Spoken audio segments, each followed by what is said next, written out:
Hello students, I am doctor Vinod Kamle. इस video में हम लोग एक इम्पॉर्टेंट डिस्टिंग्विश बिटवीन देखने वाले हैं, जो है road transport, rail transport, water transport and air transport के बारे में। मतलब सारे जो मोड्स ऑफ ट्रांसपोर्ट है उसके डिस्टिंग्विश के बारे में हम लोग पढ़ने वाले हैं। इसमें से कोई भी दो जो है वो एग्जाम में कंफर्म क्वेश्चन आता है। तो आप लोगों को ये चारों का डिस्टिंग्विश याद रखना है, जिसमें से दो आप लोग आराम से एग्जाम के अंदर लिख सकते हो और आपको यहाँ पे 5 मार्क मिल सकते हैं। So let us start. सबसे पहले हम लोग देखते हैं स्पीड। नाउ रोड ट्रांसपोर्ट की अगर बात करेंगे तो रोड ट्रांसपोर्ट में स्पीड जो होती है वो काफी लिमिटेड होती है, बिकॉज रोड ट्रांसपोर्ट में रोड की कंडीशन जो होती है वो काफी खराब होती है। इवन एक्सीडेंट के चांसेस ज्यादा होते हैं। इसके लिए रोड ट्रांसपोर्ट का स्पीड जो होता है उसके ऊपर एक लिमिट होता है, तो यहाँ पे लिमिटेड स्पीड होता है। रेल ट्रांसपोर्ट जो होता है उसको अगर हम लोग रोड ट्रांसपोर्ट से कंपेयर करेंगे तो रेल ट्रांसपोर्ट का स्पीड ज्यादा होता है।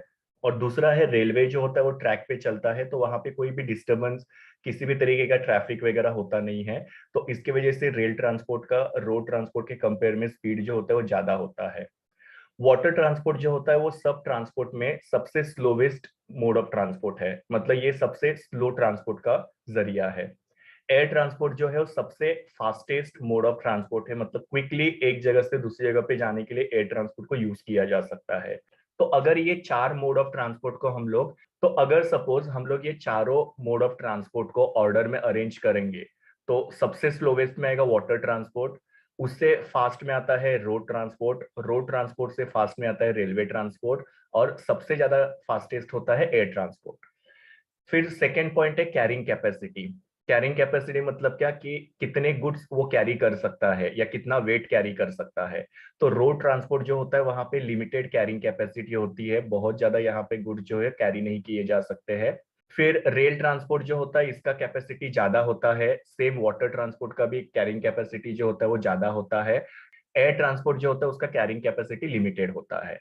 सो रोड ट्रांसपोर्ट और एयर ट्रांसपोर्ट जो होता है इनका कैरिंग कैपेसिटी कम होता है, और रेल ट्रांसपोर्ट और वाटर ट्रांसपोर्ट जो होता है इनका कैरिंग कैपेसिटी ज्यादा होता है।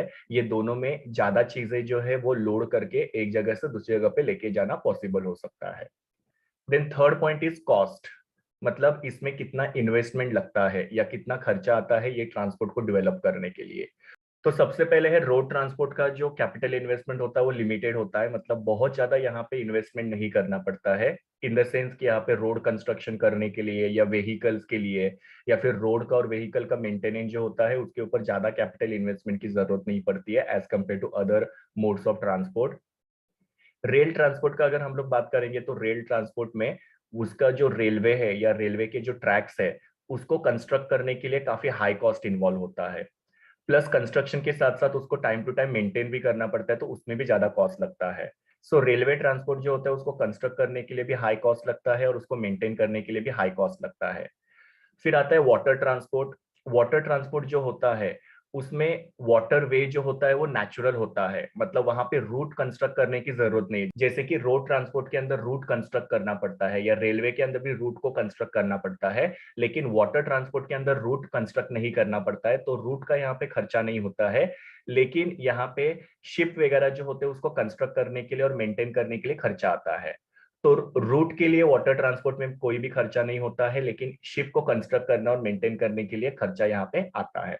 सेम यहाँ पे एयर ट्रांसपोर्ट का भी होता है कि यहाँ पे रूट जो होता है वो नेचुरल होता है, यहाँ पे किसी भी तरीके से रूट को कंस्ट्रक्ट नहीं करना पड़ता है, तो यहाँ पे रूट कंस्ट्रक्शन का कॉस्ट इन्वॉल्व होता नहीं है। लेकिन एयरक्राफ्ट जो होता है जैसे कि फ्लाइट या जिसको हम लोग एरोप्लेन बोलते हैं या हेलीकॉप्टर जो होता है, उसको कंस्ट्रक्ट करने के लिए काफी ज्यादा कॉस्ट लगता है, प्लस उसको टाइम टू टाइम मेंटेन करना पड़ता है, तो उसका भी कॉस्ट ज्यादा होता है।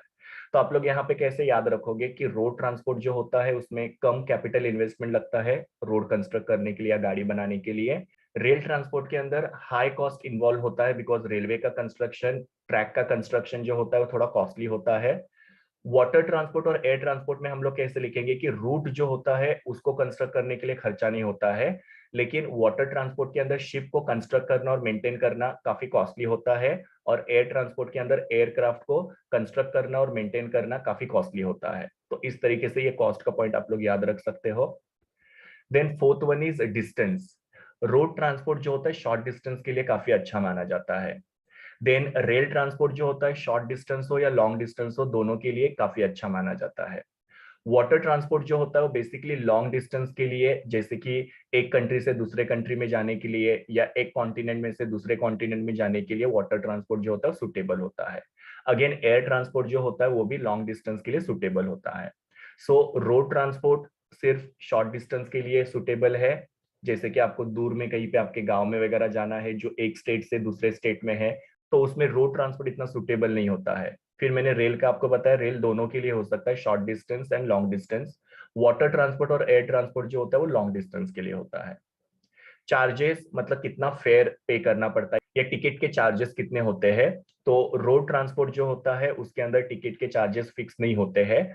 वो डिपेंड करता है फ्यूल प्राइस के ऊपर, जैसा कि आप ऑटो से जाते हो, टैक्सी से जाते हो, कार से जाते हो, तो उसमें आप लोगों को यहाँ पे फिक्स फेयर नहीं होता है, वो डिपेंड करता है फ्यूल के प्राइस के ऊपर या आप कितने डिस्टेंस पे जा रहे हो। रेल ट्रांसपोर्ट जो होता है उसमें चार्जेस रिलेटिवली कम होता है, और ये चार्जेस जो होते हैं फिक्स होते हैं। जैसे आपको पता है एक स्टेशन से दूसरे स्टेशन पे जाने के लिए या एक डिस्टेंस से दूसरे डिस्टेंस पे जाने के लिए उनके जो टिकट के फेयर होते हैं वो फिक्स होते हैं।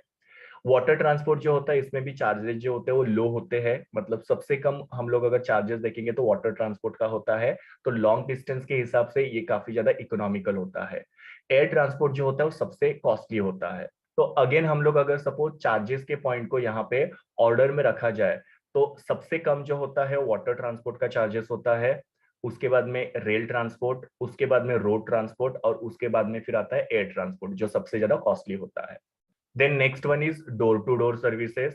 Now door to door services के बारे में ऑलरेडी जब मैंने आपको सारे मोड ऑफ ट्रांसपोर्ट के एडवांटेज और डिसएडवांटेजेस बताए थे, तो उसमें बताया था कि सिर्फ और सिर्फ रोड ट्रांसपोर्ट जो होता है वो door to door service offer करता है। मतलब रोड ट्रांसपोर्ट में लोग और जो चीजें होती है उनको डोर स्टेप तक पहुंचाया जा सकता है या आपके घर के नियर बाय पहुंचाया जा सकता है। बाकी किसी भी ट्रांसपोर्ट के अंदर door to door service offer होता नहीं है। बाकी सब ट्रांसपोर्ट कैसा होता है, एक पर्टिकुलर लोकेशन तक आप लोग आ सकते हैं और वहां से फिर आपको रोड ट्रांसपोर्ट की हेल्प लेनी पड़ती है। जैसे रेल ट्रांसपोर्ट है तो आप लोग प्लेटफॉर्म तक आ सकते हो या स्टेशन तक आ सकते हो, उसके बाद में वापस से आपको आपके घर तक जाने के लिए रोड ट्रांसपोर्ट का हेल्प लेना पड़ेगा।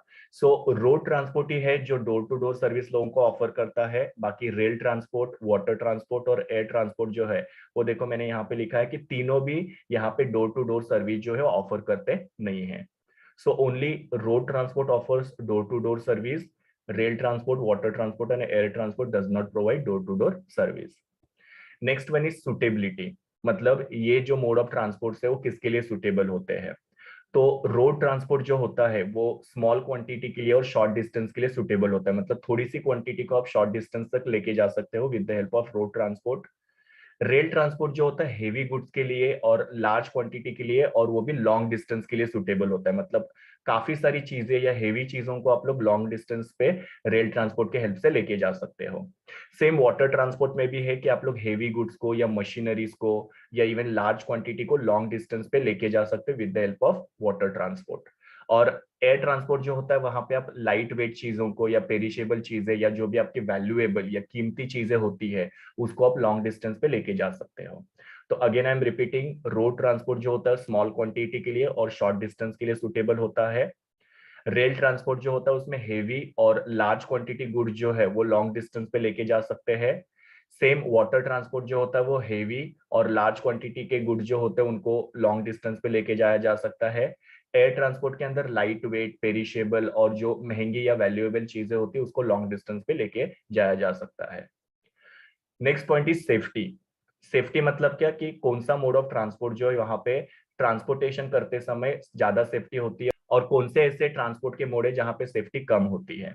तो रोड ट्रांसपोर्ट जो होता है उसमें सेफ्टी बहुत ही कम होती है, बिकॉज वहां पे सन, रेन, विंड ये सब से गुड्स जो होते हैं वो अफेक्ट हो सकते हैं। इवन एक्सीडेंट के चांसेस जो होते हैं वो रोड ट्रांसपोर्ट में ज्यादा होते हैं। रेल ट्रांसपोर्ट जो होता है यहाँ पे गुड्स को एक वैगन के अंदर बंद किया जाता है, तो पूरी तरीके से ये जो गुड्स होते हैं वो सन से, विंड से, रेन से प्रोटेक्टेड रहते हैं। मतलब यहाँ पे गुड्स खराब होने के चांसेस जो होते हैं वो होते नहीं है, प्लस यहाँ पे एक्सीडेंट के चांसेस बहुत कम होते हैं बिकॉज रेलवे जो होता है वो ट्रैक पे चलता है। तो अगेन यहाँ पे एक्सीडेंटल सेफ्टी होती है और दूसरा यहाँ पे गुड्स भी खराब नहीं होते हैं। वाटर ट्रांसपोर्ट भी जो होता है उसको प्रॉपरली पैक किया जाता है, उसके लिए स्पेशल पैकेजेस होते हैं, तो उसके वजह से यहाँ पे गुड्स खराब नहीं हो सकते और यहाँ पे एक्सीडेंटल चांसेस भी कम होते हैं, इसके लिए ये ट्रांसपोर्ट भी सेफ है। और एयर ट्रांसपोर्ट जो होता है वहां पे भी गुड्स को स्पेशल तरीके से पैक किया जाता है, जिसकी वजह से यहाँ पे गुड्स जो होते हैं वो खराब नहीं होते और अगेन यहाँ पे एक्सीडेंटल केसेस कम होते हैं। सो रोड ट्रांसपोर्ट में यहाँ पे सेफ्टी कम होती है, वहां पे गुड्स खराब होने के चांसेस ज्यादा होते हैं या एक्सीडेंट्स वगैरह ज्यादा होने के चांसेस होते हैं, तो सेफ्टी यहाँ पे कम है।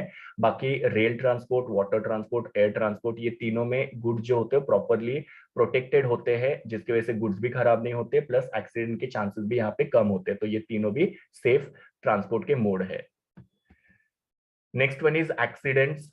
मैंने ऑलरेडी आप लोगों को बताया, रोड ट्रांसपोर्ट जो होता है वहां पे एक्सीडेंट की चांसेस ज्यादा होती है बिकॉज रोड की कंडीशन इतनी अच्छी नहीं है। और दूसरा है ड्राइवर जो होते हैं वो कभी कभी नेग्लिजेंट करते हैं, मतलब उनके केयरलेसनेस की वजह से यहाँ पे एक्सीडेंट होने के चांसेस ज्यादा होते हैं। रेल ट्रांसपोर्ट जो होता है वहां पे एक्सीडेंट के चांसेस बहुत ही कम होते हैं बिकॉज ये वन वे ट्रैक होता है, प्लस यहाँ पे सिग्नल्स भी अच्छे खासे होते हैं, तो इसकी वजह से यहाँ पे एक्सीडेंट के चांसेस कम होते हैं। वाटर ट्रांसपोर्ट जो होता है वहां पे भी एक्सीडेंट के चांसेस बहुत ही कम होते हैं और सेम एयर ट्रांसपोर्ट में भी एक्सीडेंट के चांसेस बहुत ही कम होते हैं। तो रोड ट्रांसपोर्ट में एक्सीडेंट के चांसेस ज्यादा है, बाकी रेल, वाटर और एयर ट्रांसपोर्ट में एक्सीडेंट के चांसेस बहुत ही कम होते हैं। ओनरशिप ना, रोड ट्रांसपोर्ट जो होता है प्राइवेट भी हो सकता है, गवर्नमेंट भी हो सकता है, जैसे बीएसटी बसेस वगैरह है, तो ऑब्वियसली वो क्या है, गवर्नमेंट है। बाकी आप लोग देखते हैं ऑटो रिक्शा होता है, टैक्सी वगैरह होता है, इवन आपके ओला उबेर वगैरह होते हैं, ये प्राइवेट पार्टीज के होते हैं। तो रोड ट्रांसपोर्ट जो होता है वहां की जो गाड़ियां होती है वो प्राइवेट भी हो सकती है, गवर्नमेंट भी हो सकती है। रेल ट्रांसपोर्ट पूरी तरीके से गवर्नमेंट के हाथ में होता है, तो वो पूरी तरीके से गवर्नमेंट है। वाटर ट्रांसपोर्ट जो होता है अगेन वो प्राइवेट भी हो सकता है, पब्लिक भी हो सकता है, मतलब कुछ शिप जो होते हैं या कुछ जो स्टीमर्स वगैरह होते हैं या बोट वगैरह जो होते हैं वो प्राइवेट भी हो सकते हैं और पब्लिक भी हो सकते हैं, मतलब गवर्नमेंट के भी हो सकते हैं। इवन एयर ट्रांसपोर्ट जो होता है वो प्राइवेट और पब्लिक दोनों का हो सकता है, जैसे स्पाइस जेट है तो वो प्राइवेट है, एयर इंडिया है वो क्या है, गवर्नमेंट का है। तो इस हिसाब से ओनरशिप जो होती है वो रोड ट्रांसपोर्ट में प्राइवेट भी हो सकती है, गवर्नमेंट भी हो सकती है। वाटर ट्रांसपोर्ट के अंदर भी वो प्राइवेट हो सकता है, पब्लिक भी हो सकता है। एयर ट्रांसपोर्ट भी प्राइवेट और पब्लिक हो सकता है, लेकिन रेल ट्रांसपोर्ट ऐसा है जो सिर्फ और सिर्फ गवर्नमेंट का होता है। सो ये एक इंपॉर्टेंट डिस्टिंग्विश बिटवीन था। जैसे मैंने आपको बताया कि इसमें से कोई भी दो 100% आप लोगों को डिस्टिंग्विश बिटवीन 5 मार्क के लिए पूछा जा सकता है। तो आप लोगों को यहाँ पे जो मैंने हाईलाइट किए हुए वर्ड्स है वो याद रखने हैं और इसके कोई भी 5 से 6 पॉइंट्स आप लोगों को अच्छे से याद रखने हैं। So this was all about distinguish between road transport, rail transport, water transport and air transport. Thank you. Please do like, share, comment and subscribe to my YouTube channel and also recommend my channel to your friends. We will meet in the next video.